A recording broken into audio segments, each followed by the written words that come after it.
I wasn't looking for anything. Not adventure, not desire, and definitely not betrayal. I was just trying to be a good wife like I always had been. But sometimes silence is more dangerous than temptation. And what happened between me and the new farmhand, right there in the barn, wasn't just a moment of weakness. It became a secret that changed everything. This is not fiction. This is a real story of infidelity, born in the quiet corners of a routine marriage. It's about emotional emptiness, forbidden attraction, and the kind of betrayal you never think you're capable of until it happens.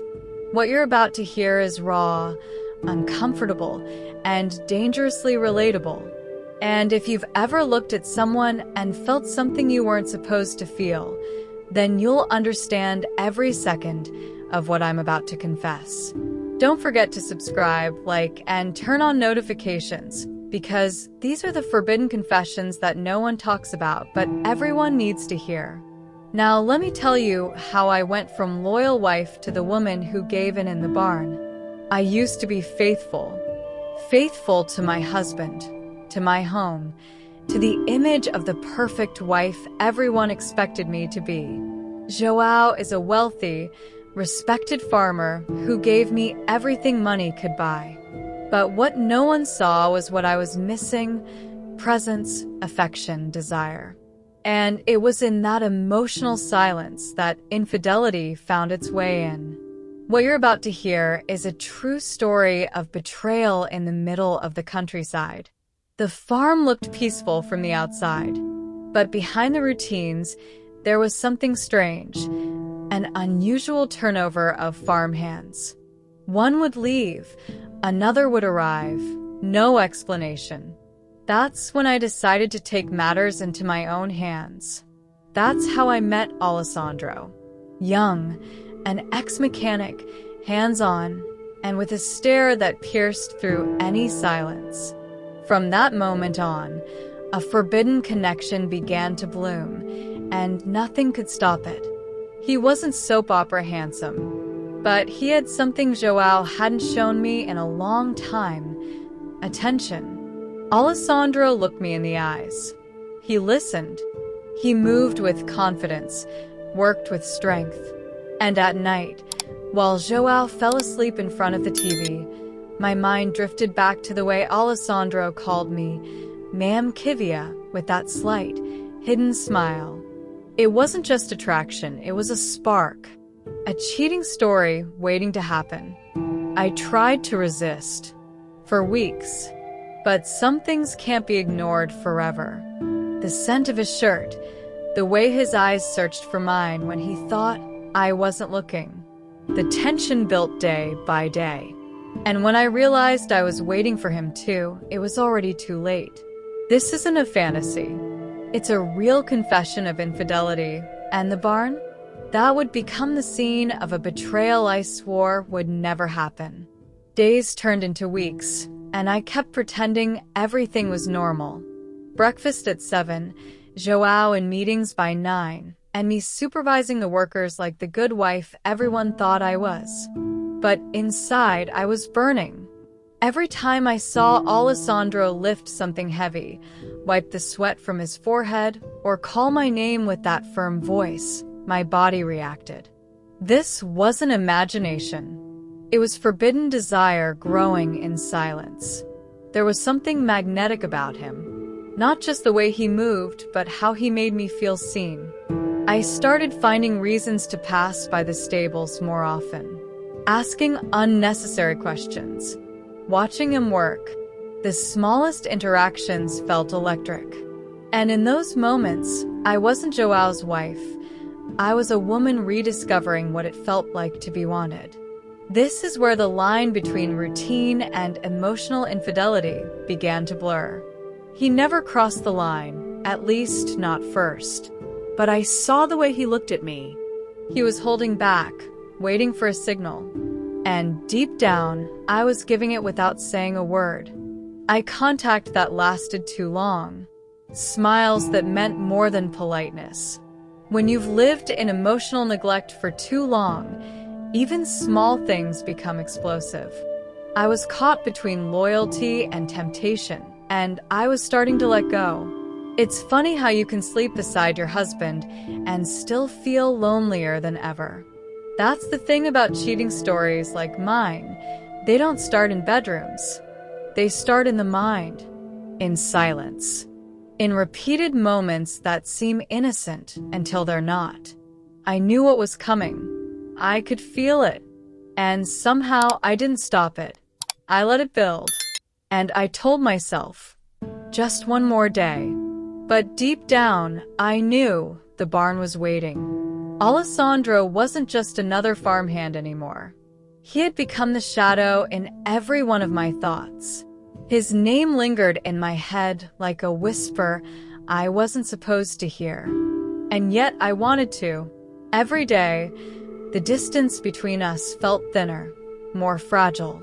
And with João constantly distracted by business calls and numbers, I knew exactly where my attention was going. Straight into the arms of a real story of emotional cheating. He didn't touch me, not once. But everything in his body language screamed a question. When? And I was almost ready to answer. The way he moved, confident, masculine, grounded, only made it harder to pretend. One afternoon, I watched him from the window, shirtless under the sun, hammer in hand, and my legs actually trembled. It was no longer curiosity. It was craving. The kind that leads to forbidden confessions you can't take back. I hated how right it felt. I hated how alive I felt. That's the twisted part of stories like this. You know it's betrayal. You know it's infidelity. But it's the first time in years that you actually feel like a woman again. Every step he took toward me felt like a countdown. Every good morning carried electricity. I wasn't in control anymore. The tension had taken over. This was no longer just emotional, it was physical. There's always a moment before everything changes. A breath you take, knowing it's the last one before a new version of you is born. And that moment for me came when Alessandro leaned in one afternoon and said, "You don't look happy, Kivia." My heart stopped. That was it. The confirmation that he knew, that he saw me. And I didn't deny it. I didn't walk away. I just looked into his eyes and said nothing. It happened on a rainy afternoon, the kind that makes everything feel heavier. Clouds, silence, desire.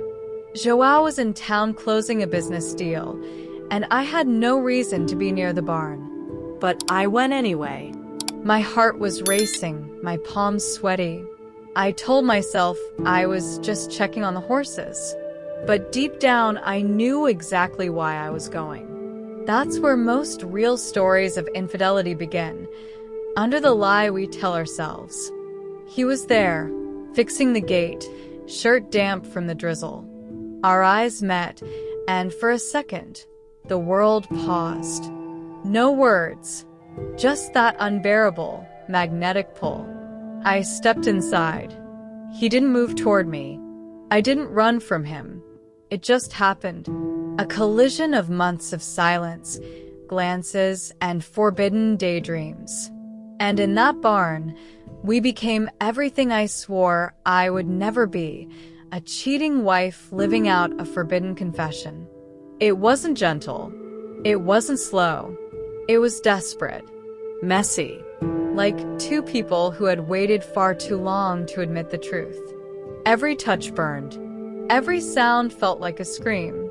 And in that chaos, something in me shattered. It wasn't just my body betraying my marriage. It was my soul admitting how broken I had become. That moment wasn't just sex. It was surrender. To him. To myself. To the emotional betrayal I'd tried to deny. But fate has a twisted sense of humor. As the passion reached its peak, a sudden crash outside made us freeze. One of the horses had kicked the stall door. Alessandro looked at me, wide-eyed. I panicked. Was João back? Did someone see us? The magic disappeared in a second, replaced by cold terror. That's what makes this a true story of infidelity. Not the act itself, but everything that unraveled after. We didn't speak as we dressed. The silence was heavier than the storm outside. My body still trembled, part from adrenaline, part from regret. I couldn't even look Alessandro in the eyes. What had just happened between us wasn't only passion. It was a confession of betrayal acted out in full. A line had been crossed, and no explanation could undo it. I wasn't innocent anymore. I was the other woman in my own marriage. Joao returned that night, tired, wet from the rain, and carrying fresh bread like it was just another ordinary day. And I smiled like nothing had happened. That's the worst part of emotional cheating stories like mine. You learn to fake everything. Guilt became a second skin. Every time he kissed my cheek, I flinched inside. Not because he suspected, but because he didn't. Because the man I betrayed still trusted me. I started avoiding the barn, avoiding Alessandro, avoiding mirrors. But the silence grew louder. He stopped looking at me like before. Maybe he felt used. Or maybe, like me, he knew the story was already written. There was no turning back. This was no longer about a spark. It had become a wound. And though we never spoke of it again, the infidelity lived in every room of that house, echoing between us in silence. 1 week later, Alessandro resigned. Quietly. No drama. Joao wished him well. I stood at the doorway, watching him walk away with the horse he loved. Ironically, the same one that interrupted us. He turned back just once, eyes locked with mine. No smile, no anger, just understanding. And in that moment, I realized the affair was over, but the betrayal had only just begun. Alessandro left the farm, but the memory of what we did never did.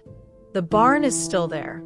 The same wood, the same smell, the same silence. But every time I pass by, something inside me freezes. That place didn't just witness a secret, it absorbed it. That's the curse of real cheating stories like mine. They don't disappear. They just sit, quietly, in the spaces you can't avoid. Joao never found out. At least, not with words.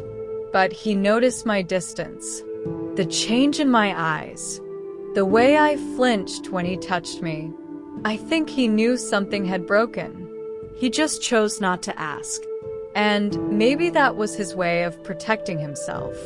Or maybe, deep down, betrayal had already existed between us, long before the barn. That's what makes infidelity in marriage so dangerous. It often starts in the silence. I don't know if what I did made me a bad woman. I know it made me feel something again. And that feeling still haunts me. Not because it was wrong, but because it felt so right at the time.